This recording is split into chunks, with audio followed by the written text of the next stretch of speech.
two of philosophy's titans sit across from each other, each representing a radically different view of life. Søren Kierkegaard, the father of existentialism, believes that faith is the ultimate act of courage, an existential leap into the unknown that gives life meaning in the face of despair. Across from him, Friedrich Nietzsche, the fierce critic of Christianity, champions the idea of the Übermensch, a figure who creates his own values, rejects faith, and embraces life's chaos and suffering as paths to power and greatness. Their clash is not just a conversation, it's a battle over the very essence of existence. Friedrich, I cannot understand your relentless attack on Christianity. You claim that it is a system of weakness, of denying life.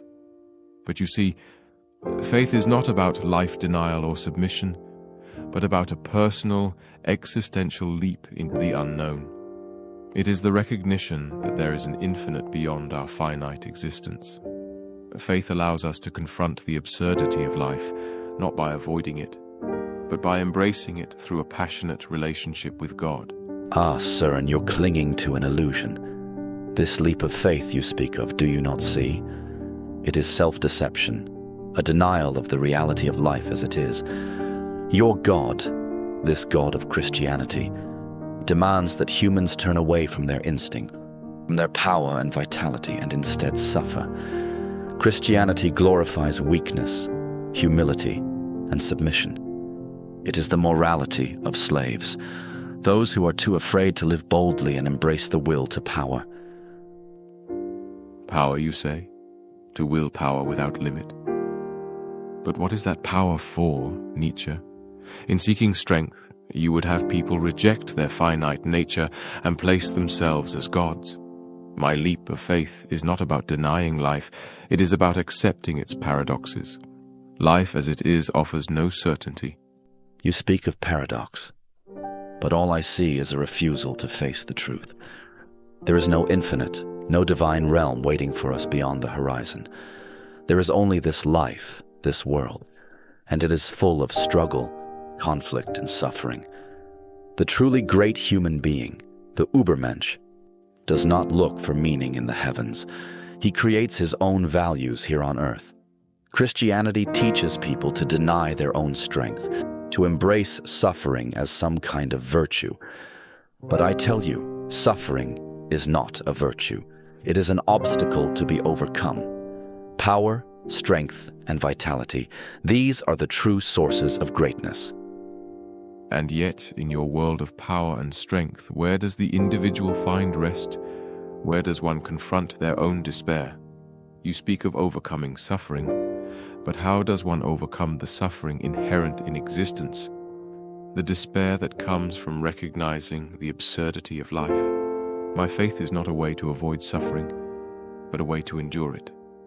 By embracing the absurd, by choosing to believe in God despite the impossibility of proof, I find a deeper sense of meaning. I find hope.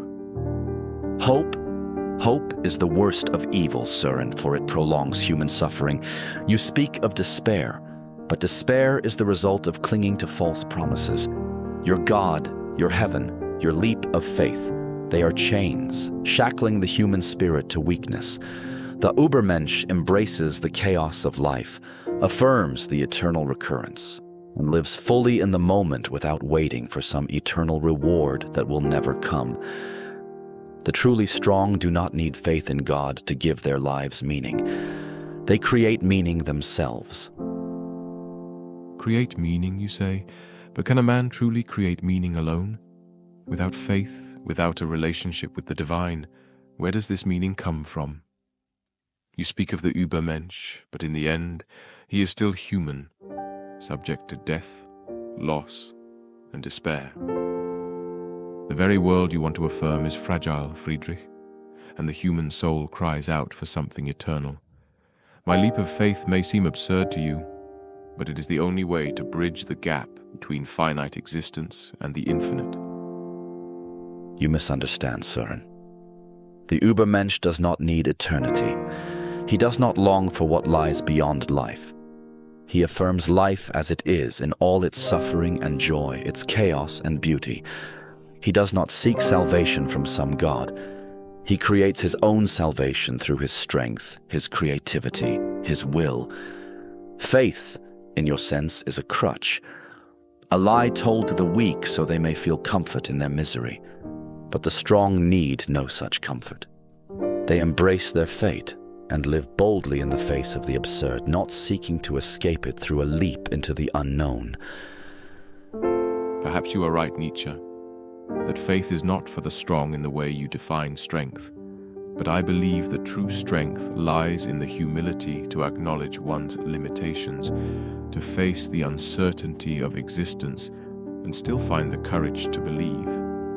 Faith is not a crutch for the weak, but a way for the individual to transcend despair, to live authentically in the face of the unknown. Meaning is not found, Søren, it is created. And the greatest error of your faith is that it denies life as it is, always waiting for something beyond. But life is here now, and we must affirm it with all its suffering, chaos, and death. The Übermensch does not seek the infinite. He seeks to master the finite. Nietzsche and Kierkegaard's fundamental disagreements revolve around the role of faith, the nature of human suffering, and where meaning in life comes from. Nietzsche sees Christianity as a denial of life's vitality and a moral system that weakens humanity by promoting submission and suffering. Kierkegaard, on the other hand, views faith as the ultimate act of courage, allowing the individual to confront the absurdity of existence and find meaning in a relationship with the divine. Tell me, my viewers, what are your thoughts? What do you think we should believe in? Should we adapt the ideas of Kierkegaard or of Nietzsche, or maybe there is a way to synthesize both beliefs? Let's continue our discussion. Please like, comment, and subscribe to my channel, as it will help me create more content like this. Thank you very much for watching. I'll see you again soon.